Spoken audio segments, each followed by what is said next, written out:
Welcome to today's webinar titled Media Interview Essentials, Tell Your Story Like a Pro. My name is Debbie Hilt, and I'm the Vice President and Director of Public Relations here at Albers Communications Group.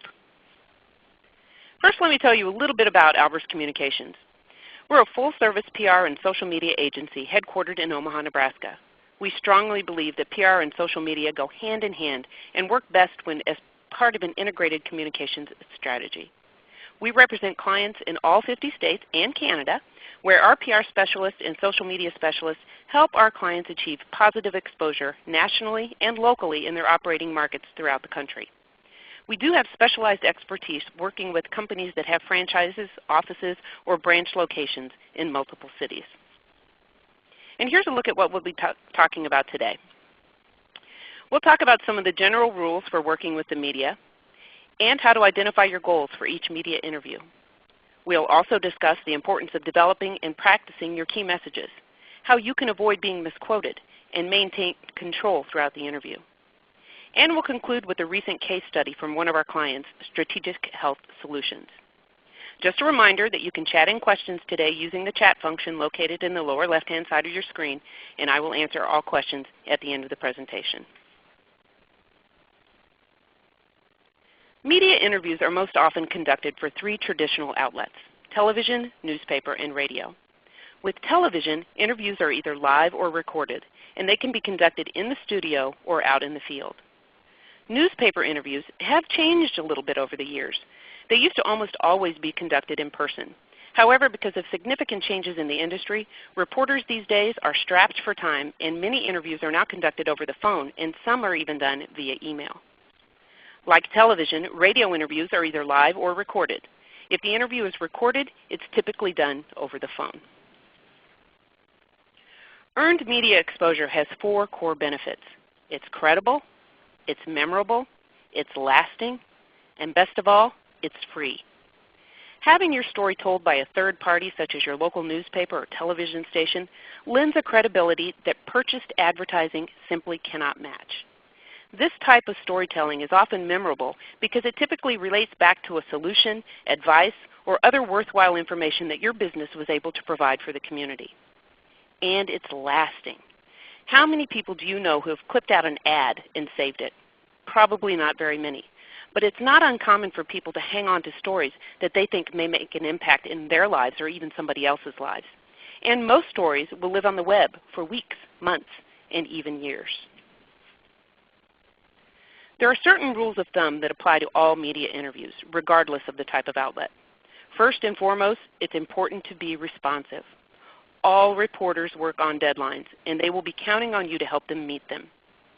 When a reporter calls, respond immediately. And if you choose to participate in the story, set an interview time that works for both of you. Now, that does not mean that you should do the interview during that initial call.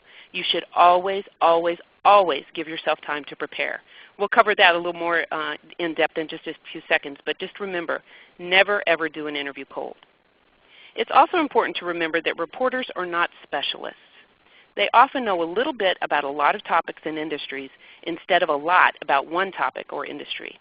Because of that, it's always a good idea before any interview to educate the reporter about the topic they're covering or even your industry.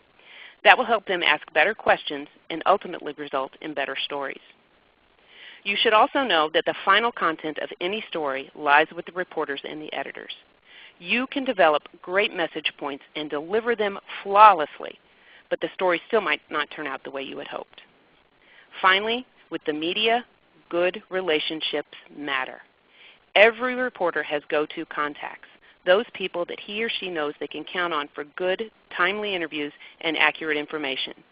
If you help them develop a good story and meet their deadlines, they will likely come back to you again when developing positive stories, and they may be more considerate of you in the event of negative coverage.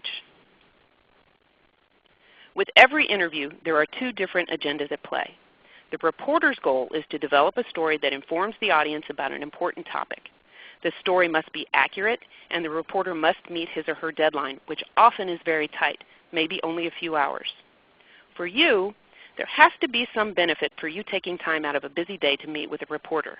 In most cases, That's the opportunity to establish yourself as an expert in your field and deliver positive messages about your organization or event.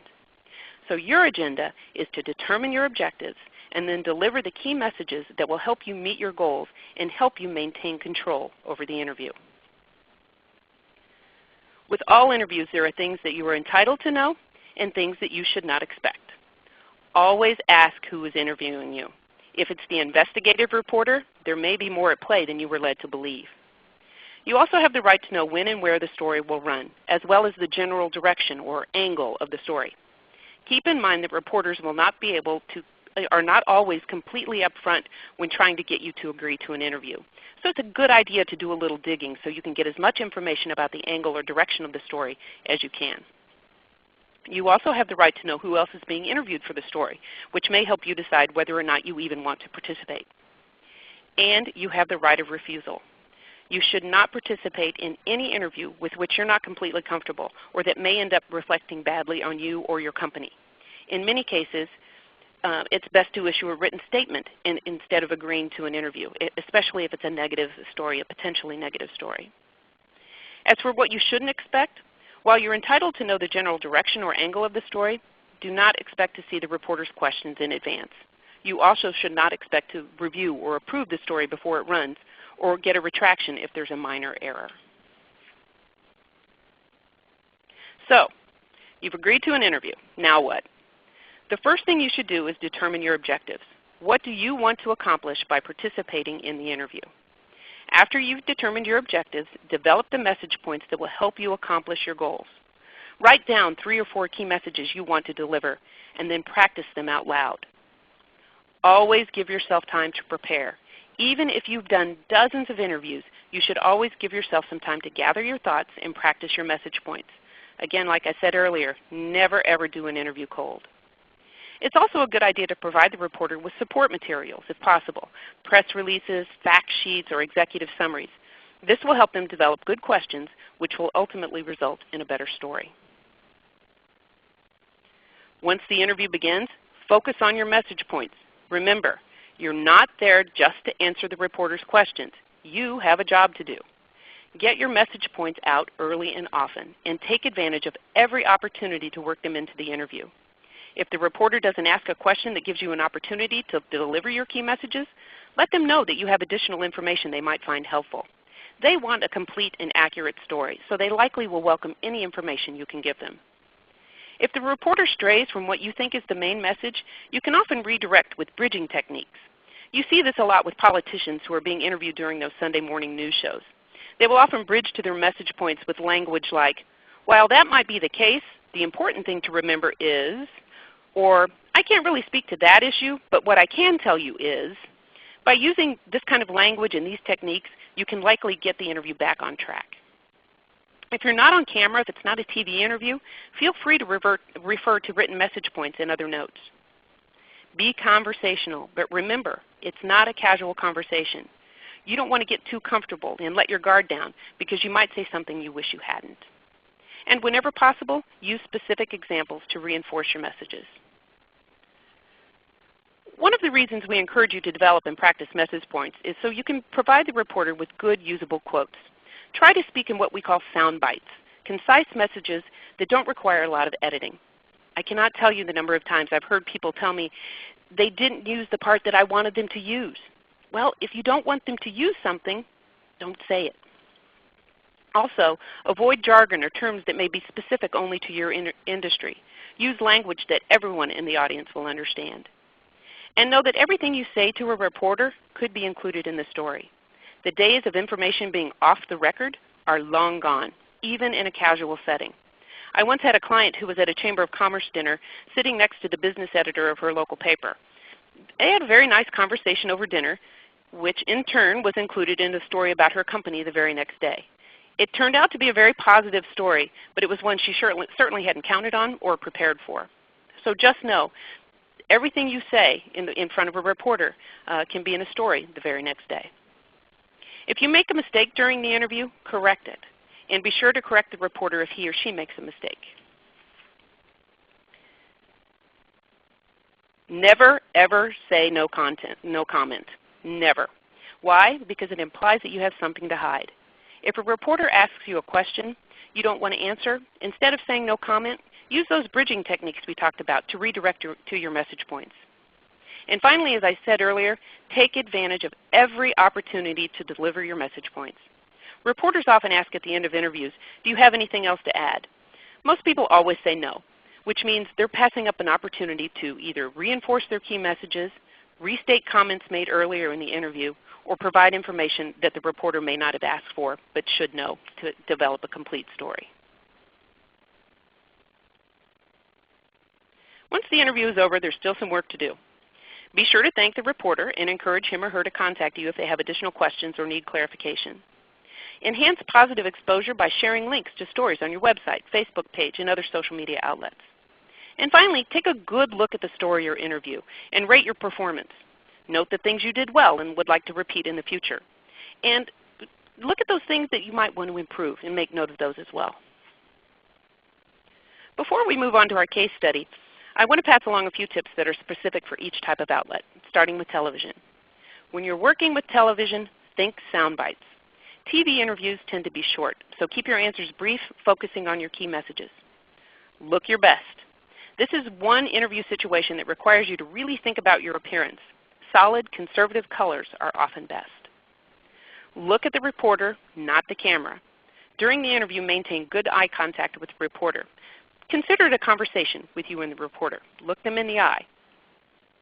Watch nonverbal communication. Assume the camera is always focused on you. Watch your facial expressions, your body language, and your posture. Sit up straight and lean forward to convey that you're engaged in the interview. And let your passion for the topic show. Assume the camera is always rolling. Take care at all times when talking with a reporter because the camera could be live. The same goes for a microphone. Always assume it's hot, especially if it's pinned on your lapel. When working with a newspaper reporter, you need to give them time. Newspaper and magazine journalists typically work on larger, more in-depth stories than radio and television journalists. This means that the interviews are typically longer, so you need to give them just a little more time. Offer fact sheets. It's especially important to offer fact sheets to newspaper journalists. Again, they're typically developing longer stories and will appreciate any background information or statistics that you can provide to them. Don't be afraid to suggest that the newspaper take a photograph to use with its story. And unlike TV and radio, with newspaper you have the opportunity to offer clarification to the reporter after an interview. An email is a good way to further clarify something you said during an interview, especially if it's something technical. And for radio, first of all, find out if the interview will be live or taped. This interview information will help you better prepare for the interview. Be concise. The interview will most likely be brief, so keep your answers that way. Speak clearly. Remember who your audience is. Most of the listeners will be busy doing something else, washing the dishes, driving, or working, so it will be difficult for them to catch every word you say. And remember to avoid jargon and technical language. It's also important to limit distractions. If the interview is being conducted over the phone, find a quiet room away from the computer, the phones, other distractions, so you can concentrate. Also use a landline when possible instead of a cell phone. The quality will be much better and you don't have to worry about the call dropping during the interview. At this time, I'd like to share with you a recent case study on a great media interview preparation and message delivery that we just did for one of our clients, StrategicHealthSolutions, a contractor that works with the federal government to improve the quality, efficiency, and value of healthcare. We wanted to announce their move to a new high-profile facility and also work in other messaging about their recruitment efforts. Prior to developing the media pitch, our team worked to identify the goals for the media coverage. The goals included increasing Strategic's profile among its target audience, announcing its move to a new larger facility, showcasing the company's impressive growth since it was founded, and generating qualified applicants to fill approximately 100 open positions. Upon identifying our goals, we were able to construct a pitch for the news media and simultaneously develop message points to be used during interviews that resulted from the pitch. The key messages included, Strategic has experienced amazing growth. We've outgrown our former space and need a new facility that can keep up with our continuing expansion. And we're currently hiring. Strategic has openings for approximately 100 employees, from coding specialists to graphic designers to medical review nurses. Visit our website to learn more. Coaching our media spokesperson, who happens to be the company's founder, on these message points allowed Strategic to retain control of the interview and ensure the final product included content that would help them achieve their goals. One story that resulted from our efforts was printed in the Omaha World-Herald and posted on the newspaper's website. You can see on the slide here, both of our message points made it into the final story. Make Room for Growth illustrates how the company has grown and it plans to continue doing so. And adding 100 plus new employees helps accomplish the aggressive goal of recruiting qualified job candidates. We received additional coverage of Strategic's story on KETV, the ABC affiliate in Omaha. Again, our message points were prominently carried through in both the on-air and online stories. Mentioning that Strategic started in owner Peg Stessman's basement is a direct result of the message point we crafted about the company's explosive growth, as are the lines about 700, an extra 76,000 square feet to accommodate hiring 100 more employees. Again, the types of employees needed at Strategic also made it into the story, helping encourage the most qualified applicants to consider a position with the company. To leverage the positive news coverage for our clients, we shared the story on the company's Facebook page and LinkedIn page. Engagement was strong because the positive media coverage helped Strategic work toward the goals we established, and the coverage inspired a sense of loyalty and pride among those currently employed by Strategic. Because measurement and evaluation is incorporated into all of our client work, we were able to provide the following analysis of StrategicHealthSolutions press opportunity. The outcomes tied directly back to the goals we set at the start of the campaign. Did we help Strategic increase its visibility and engagement? Yes. According to the client, web traffic increased 400% in the day following the KETV story. Next, did we announce the new facility? Yes. The move was prominently mentioned in both the Omaha World-Herald and print and online coverage, as well as the KETV on-air and online coverage. Did we showcase Strategic's growth? Yes. The message point about growth was shared by pointing out that the company was founded in its owner's basement and has now taken over a 75,000 square foot building. Lastly, did the coverage generate job applicants?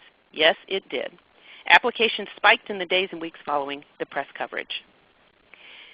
So that was our case study, and before we get to questions, I do want to tell you about an upcoming webinar. Put it on your calendar. On October 16th, our Director of New Media, Gina Pappas, will talk through the essentials of planning for PR and social media success in 2014. You can register for these webinars at alberscommunications.com/learning opportunities. This is the same place that you can also go to listen to recordings of all of our past presentations as well. Also, when this presentation ends, a questionnaire will appear on your screen. If you don't mind taking a few minutes to fill it out, we would really appreciate it. Your feedback is very helpful as we plan future webinars, so if you wouldn't mind doing that, I'd appreciate it. So now I would like to answer any questions you might have about today's presentation. If you haven't done so already and you have a question, please feel free to chat it in at the lower left-hand side of your screen.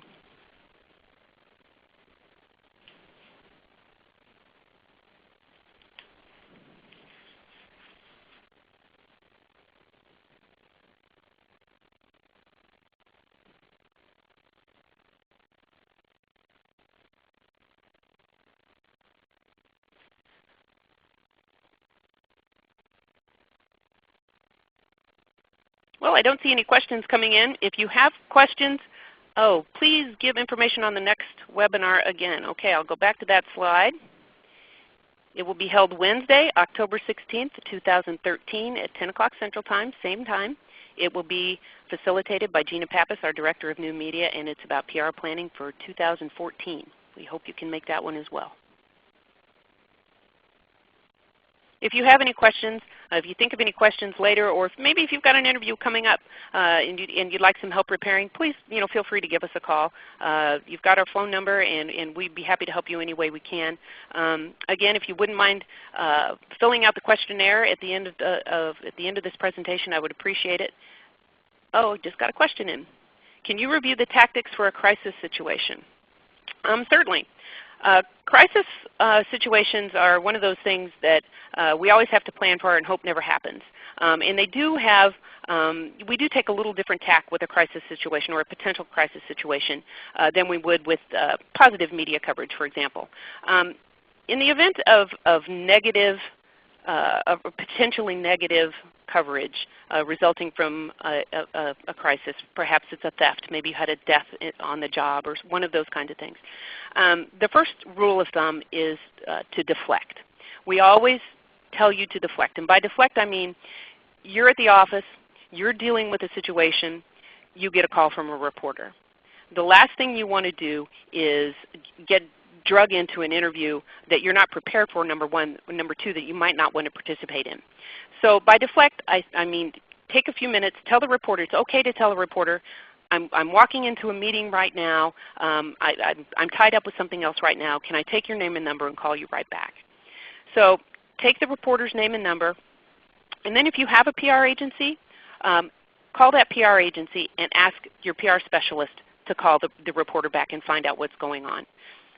What we don't want to have happen is to have you participating in an interview you might not even realize you're participating in. Anytime you talk to a reporter, like I said, everything's on the record. So we want to remove you from that situation. So your PR specialist will call the reporter. They'll find out what they know. They'll find out what they want to know. And then your PR specialist will get back with you to develop message points to even determine if you want to go on an on-camera interview or maybe it's best to issue a written statement. But again, let somebody else handle that so you're taken out of the situation. Prevents being misquoted, prevents information getting out there that you may not want out there. Again, deflect. Tell them that you're busy. Take their name, number, their email. Ask your PR specialist to get in touch with them, and then they'll work with you to determine the best course of action. Crisis situations are never fun, but they can be managed if they're done correctly.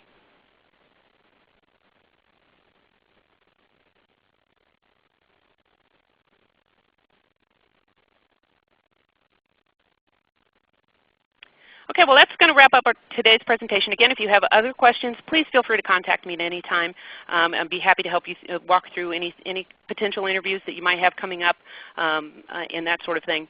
Thank you for participating today. We really appreciate it, and we hope you'll log on in October. Thank you.